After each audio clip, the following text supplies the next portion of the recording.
YCP నాయకులు సీదిరి అప్పలరాజు మాట్లాడుతున్నారు. లైవ్లో చూద్దాం. మొదలుపెట్టే పరిస్థితి లేదు. మేము మొదలు పెట్టాలనుకునేప్పుడు మీకు లెటర్ పెడతాం, అప్పుడు మీరు ఆలోచిద్దురుగానని మళ్ళీ లెటర్ పెట్టారు.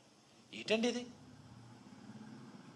జగన్మోహన్ రెడ్డి గారు ధైర్యం చేసి 5 మెడికల్ కాలేజీలు షార్ట్ చేస్తే 750 సీట్లు ఒక్క 23-24 అకాడమిక్ ఇయర్లో మనకి యాడ్ అయ్యాయి. మరి 5 మెడికల్ కాలేజీలు ఈ ఇయర్ స్టార్ట్ అయ్యే విధంగా చర్యలు తీసుకొని ఉంటే మరొక అదనంగా 750 సీట్లు మనకి యాడ్ అయ్యి ఉండేవి. పాడేరులో 50 సీట్లు మొదలవటం వల్ల అంటే 700 సీట్లు మనం ఈ ఇయర్లో లాస్ అయ్యాం.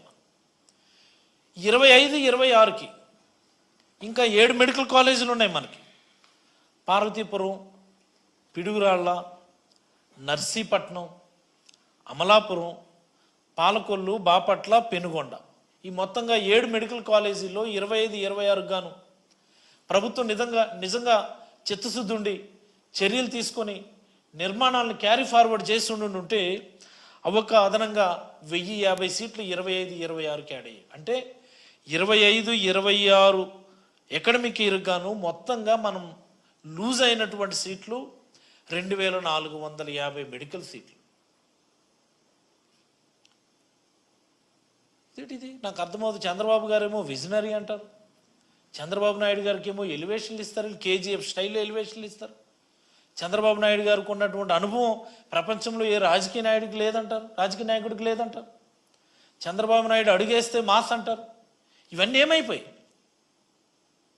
మీ అనుభవం ఏమైంది? మీ విజన్ ఏమైంది? ప్రైవేటైజేషన్ కోసమనా మీకు మళ్ళీ ముఖ్యమంత్రికి అవకాశం ఇచ్చింది?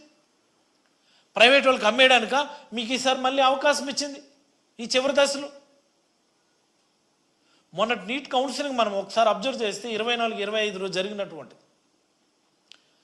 ఒక ఓసీ క్యాండిడేట్కి 600 మార్కులు వస్తే తప్ప సీట్ వచ్చే పరిస్థితి లేదు. ఏమ రైట్ ఆర్ నాట్? ఒక ఓబీసీ క్యాండిడేట్కి మినిమం 540-550 మార్కులు వస్తే తప్ప సీట్ వచ్చే పరిస్థితి లేదు. మా సూపర్వైజర్ అమ్మాయికి 538 మార్కులు వస్తే BCA category there is no seat. అంటే ఇంత దారుణంగా కాంపిటీషన్ పెరుగుతున్నప్పుడు,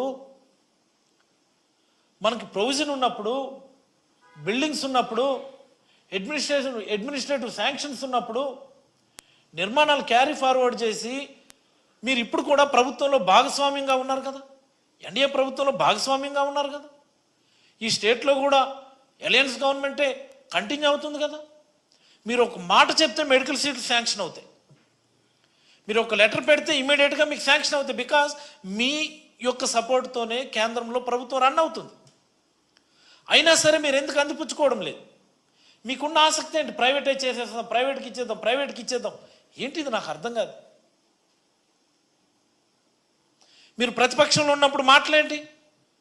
చంద్రబాబు గారు అయినా, ఆయన తనయుడు లోకేష్ అయినా, ముఖ్యంగా పవన్ కళ్యాణ్ గారు అయినా సరే ఎన్ని మాట్లాడారండి మనకి? మర్చిపోయామా మనం? ఎక్కడ మీటింగ్ పెడితే అక్కడ మాట్లాడేవారు. ఇదిగో జగన్మోహన్ రెడ్డి గారు పార్లమెంటుకు మెడికల్ కాలేజ్ అని చెప్పి అక్కడ సీట్లు అమ్మేసుకుంటున్నారు, సెల్ఫ్ ఫైనాన్స్ సీట్లు అని చెప్పి సీట్లు అమ్ముకుంటున్నారు, ప్రైవేట్కి అమ్మేస్తున్నారు అని చెప్పి గొడవ చేశారు కదా. మరి ఈరోజు మీరు చేస్తున్నది ఏంటండి? మెడికల్ కాలేజీ అంటే not only medical seats, medical college hospital ఇచ్చేటటువంటి సర్వీసెస్ కూడా. గవర్నమెంట్ మెడికల్ కాలేజ్ అయితే గవర్నమెంట్ మెడికల్ హాస్పిటల్ ఉంటుంది. ఆ హాస్పిటల్లో కూడా పేషెంట్స్కి క్వాలిటీ ట్రీట్మెంట్ ఫ్రీగా అందుతుంది. మీరు ప్రైవేటైజ్ చేసేస్తే the hospital will be A private hospital. ఒక సామాన్యుడు ఆ హాస్పిటల్కి వెళ్ళి ట్రీట్మెంట్ చేయించుకునే పరిస్థితి ఉంటుందా? ఒక గవర్నమెంట్ మెడికల్ హాస్పిటల్కి, ప్రైవేట్ మెడికల్ హాస్పిటల్కి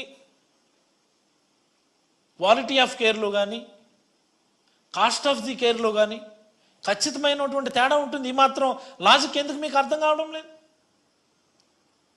పోనీ ప్రైవేటైజ్ చేస్తున్నారు, ప్రైవేట్ హాస్పిటల్స్లో ఆరోగ్యశ్రీ ఏమైనా ఉంచుతున్నారా మీరు?